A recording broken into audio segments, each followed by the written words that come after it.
Mi agradecimiento al doctor Augusto Hidalgo, decano de la Facultad de Ciencias Administrativas, lo mismo al doctor Enrique Cornejo Ramírez, vicedecano de la Facultad de Ciencias Administrativas, y por cierto también a UISTA Perú.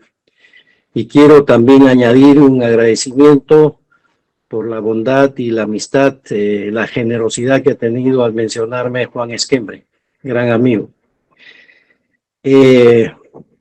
El tiempo es corto, la vida es corta, y en este caso el tiempo es corto para resumir en 10 minutos lo que uno quisiera decir. Pero siguiendo un poco la narrativa de Juan Esquembre, pues hay muchas cosas que se pueden decir, que se han dicho y que se podrían decir también que están en el Internet, ¿no? En las líneas de cada una de las instituciones que estamos nosotros mencionando. Así que un poco me voy a centrar en lo que sería el título de este foro, ¿no? Habla de experiencias y aprendizajes. Yo creo que habría que hablar un poco de experiencias en lo personal y con ellas sacar, los que están escuchando, quién sabe, algunos aprendizajes respecto a estas experiencias. Me cupo el honor, ya lo dijo la presentadora, de liderar el grupo de trabajo que elaboró el primer Plan Nacional de Desarrollo Portuario, que después ha tenido muchísimas adendas, cambios, en fin, ¿no? Algunos que solamente simplemente carátulas, en otros sí conceptos claros de la parte, digamos, operativa y filosófica del propio documento.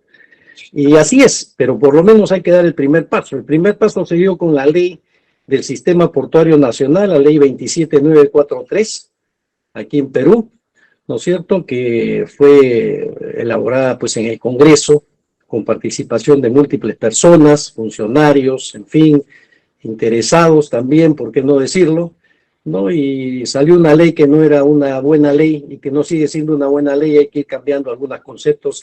Nosotros en la academia, a través de la Universidad de Piura, donde hice el Senior Executive, tratamos en algún momento en el año 2018, 2019, de poder hacer algunos cambios, pero nos enfrentamos al tema político que siempre se enfrenta uno, el que es técnico operativo, y lógicamente ahí quedó simplemente en el documento, en el papel. Pero creo que esa ley hay que mejorarla, hay que cambiarla y hay que ponerla a tono, porque estamos hablando de una ley del 2003 y estamos en el 2023. Hace 20 años que se dio esa ley, pero por lo menos la ley creó la Autoridad Portuaria Nacional, ¿no es cierto?, en que comenzó a trabajar con una persona muy capaz, el señor Guerola, me acuerdo, el primer presidente de la Autoridad Portuaria Nacional, ¿no?, quien me encargó en lo personal elaborar el primer Plan Nacional de Desarrollo Portuario. Lo elaboramos con 8 personas más, peruanos, entre ellos el ingeniero Vega, que acaba de disertar en este foro,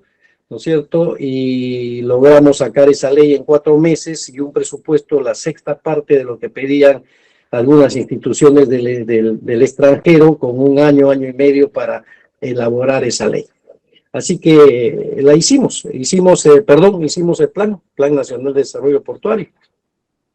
Y así venían haciéndose cosas importantes en Perú, como por ejemplo, durante el gobierno del presidente García, estaba el presidente justamente, el doctor Enrique Cornejo, ministro de Transportes y Comunicaciones en ese entonces. Se compró después de 28 años las primeras 2 grúas pórtico de muelle en el Callao, lo cual, digamos, cambió el rostro del puerto, no solamente del puerto, sino que además hizo que se contribuyera muchísimo mejor al desarrollo de la actividad portuaria, ¿no? Y pasamos de 8 movimientos a la hora, 35 movimientos a la hora, eso bajaron las tarifas, dinamizó y pudimos ser más competitivos. Evidentemente el mar viene a ser la carretera azul que le llaman, ¿no? Y entonces se tiene que utilizar el mar, porque el mar es la unión de todos los continentes, es a través del mar. Ahora es la vía aérea, por cierto, pero el mar originalmente. Entonces tenemos que dinamizar, tratar de sacar adelante los puertos como ejes y centros dinamizadores del comercio exterior, porque al final contribuye al desarrollo de la economía a través justamente del comercio exterior, importaciones, exportaciones, Y en esa forma estamos tratando de trasladar no solamente personas, sino también carga, básicamente, y personas a través de los cruceros, que también hay que desarrollar ese proyecto. Pues bien, dicho esto, podemos decir también que en ese entonces, estoy hablando del año 2007, se generó una idea que la expuse yo en muchos foros y en programas de televisión sobre el corredor camionero. Hasta ahora no sale absolutamente nada, salvo los propios concesionarios del puerto del Callao, que han tratado de lograr, digamos, facilitar el ingreso y salida de los camiones. O sea, lo que se ha hablado en este foro, ya he escuchado sobre el problema de accesos a los puertos, que es el gran problema que contribuye, digamos, a una menor gestión del puerto. Pero acá quiero yo también señalar que para tener un buen puerto, ya lo dijo Juan Kembre también, para tener un buen puerto hay que tener buenos líderes, buenos gestores. Y lamentablemente ahí interviene la política. Y cuando interviene la política, pues se nombra gente que no son capacitadas, que no tienen experiencia, que no tienen concepto, conocimiento de las cosas, y por eso estamos como estamos, ¿no? Y podemos mejorar muchas cosas, evidentemente, siempre y cuando tengamos líderes, tengamos gestores que conozcan bien de comercio exterior y que conozcan bien de lo que se llama la interconexión logística, ¿no? Sabemos perfectamente que los incas comían en el Cusco pescado fresco que le llevaban desde el mar. Y hoy día, después de muchísimos años, no podemos hacer eso si es que no tenemos los chasquis, entre comillas, que podría ser la propia logística, y para lo cual tenemos que tener interconexión. Las vías son muy importantes. Yo recuerdo que la tesis que hice en la Universidad de Piura para lograr el grado de magíster con relación al Senior Executive, puse infraestructura de transporte primera prioridad en el desarrollo del país. Y todo el mundo comenzó a criticar porque decían que la primera prioridad es la educación, es la salud. Evidentemente lo es, pero si no tenemos las vías en un país como el nuestro, o en Perú, que es un país disímil, invertebrado, con diferentes mesetas, diferentes climas, diferentes regiones, no vamos a poder hacer absolutamente nada si no estamos interconectados, ¿no? Tenemos gran producción de papa que a veces se pudre en el camino porque no puede llegar a la costa, ¿no? Y así como la papa, pues hay otros productos también que generamos nosotros y no podemos exportarlos, y tenemos que a veces importar arroz, importar papa, importar, en fin, tubérculos que producimos acá. Y eso es un tema de logística, ¿no es cierto? Que ya acabo de poner ese ejemplo de los incas, por ejemplo. Yo recuerdo que cuando comencé a trabajar en el tema portuario, estamos hablando de hace más de 21 años, ¿no? Siempre se hablaba de la triple C. Y yo decía, ¿qué cosa es CCC? Y al final descubrí pues que CCC comienza diciendo que debemos tener una cantidad, ISC, cantidad de puertos, ¿no es cierto? Pero de acuerdo evidentemente a la oferta y la demanda y al tamaño del mercado y al tamaño del país, pero sí la cantidad de puertos que sean necesarios en un país. Esa era la primera C. La segunda C es la calidad del puerto, como puerto. Y eso lo hacemos nosotros, las personas que al final vamos a gobernar la administración portuaria. Es decir, tener líderes, tener gente con conocimiento, con experiencia, y no tener, evidentemente, gente que por amistad o por lo que fuere son nombrados en diferentes puestos con los dineros y recursos del Estado, y evidentemente eso nos perjudica ostensiblemente. Y la tercera C, ¿qué nos permite? Si nosotros tenemos un buen puerto, con calidad de puerto, un gestor, un líder, vamos a tener un puerto competitivo. Y ahí están las tres C. Pero después pasan los años, y yo digo, creo que nos equivocamos en poder, digamos, definir las tres C. Porque hoy día, y disculpen que lo diga, y no es solamente el Perú, sino yo acabo de estar en España, y en España también lo es, y en otros países como Estados Unidos y otros países del mundo, y no quiero citar tampoco nada más de nombres de países, pero yo diría que esa triple C podría ser el compadrazgo, que comienza con C, ¿no es cierto? El compadrazgo, el contubernio, que comienza con C, y finalmente la corrupción, ¿no? Entonces esas son las tres modernas que no nos dejan despegar, digamos, a un desarrollo portuario sostenible, a un desarrollo eficaz y eficiente. Y no solamente en puertos, estoy hablando en general los países como tales, ¿no? Por eso es que no salimos del subdesarrollo muchos, y cuando queremos despegar nos encontramos con una serie de barreras en el camino. Y entonces yo me he quedado pensando cuando leí la noticia hace unos días sobre una exposición que hizo el señor Nelson Chac, Contralor General de la República, que dijo en forma sumamente, seria y contundente, con documentación probada, de que solamente en el año 2022 en el Perú se había perdido 25.000 millones de soles producto de la corrupción. Imagínense ustedes. Y también se dijo a renglón seguido de que para erradicar la pobreza y la extrema pobreza en el Perú se necesitaban exclusivamente 12.500 millones de soles, vale decir, la mitad de lo que se perdió en corrupción. Entonces, señores, podemos hablar de puertos, podemos hablar cómo sacar adelante los puertos, pero al final nos encontramos con esa barrera negativa, tediosa, corrupta, que viene a ser la corrupción.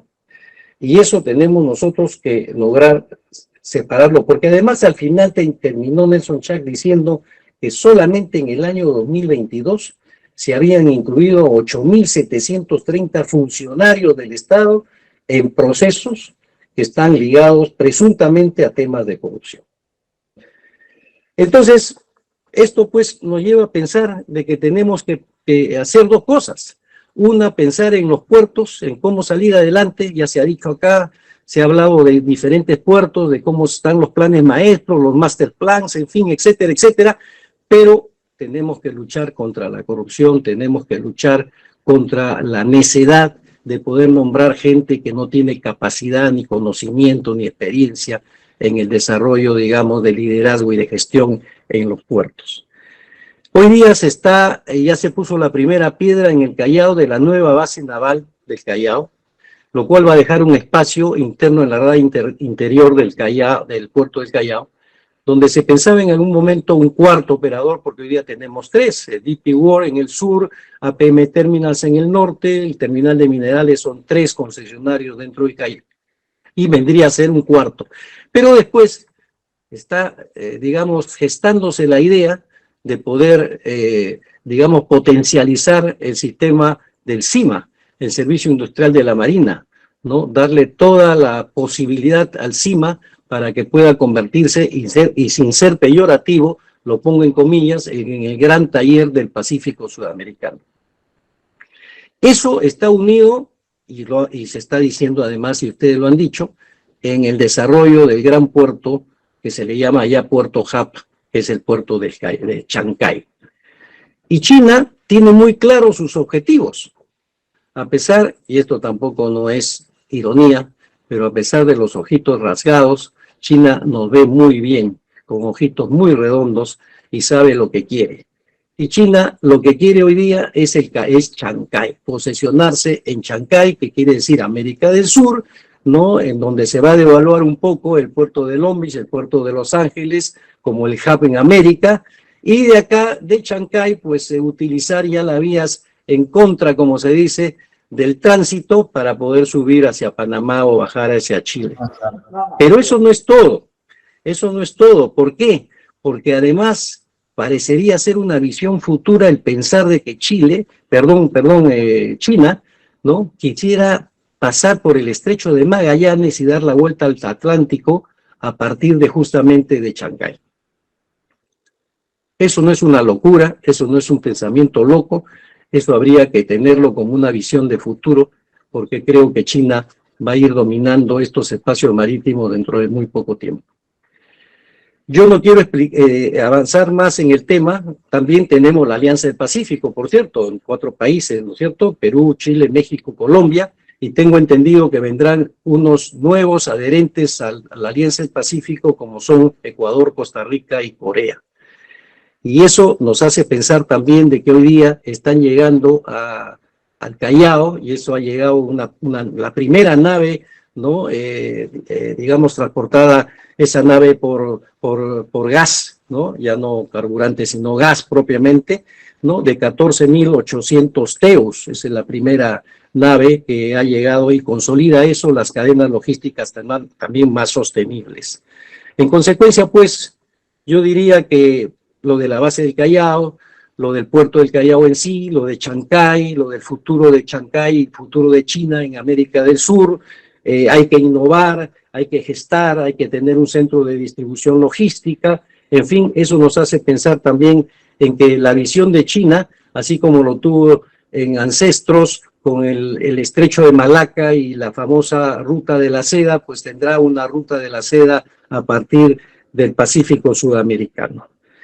Yo deseo lo mejor para Chancay, deseo lo mejor para el Callao, ¿no es cierto? Y deseo lo mejor para el desarrollo portuario, pero me he limitado a decir estas cosas porque no quería centrarme, digamos, en hablar tanto de los puertos y de qué cosas significan los puertos para nosotros, porque ya todos los conocemos y lo sabemos, tanto los que exponemos hoy día como los asistentes que tienen que tener interés en el tema portuario. Y he dicho lo que tengo que decir y creo que no he pasado los minutos que se me otorgaron. Yo les agradezco muchísimo a todos por su atención. Mil gracias.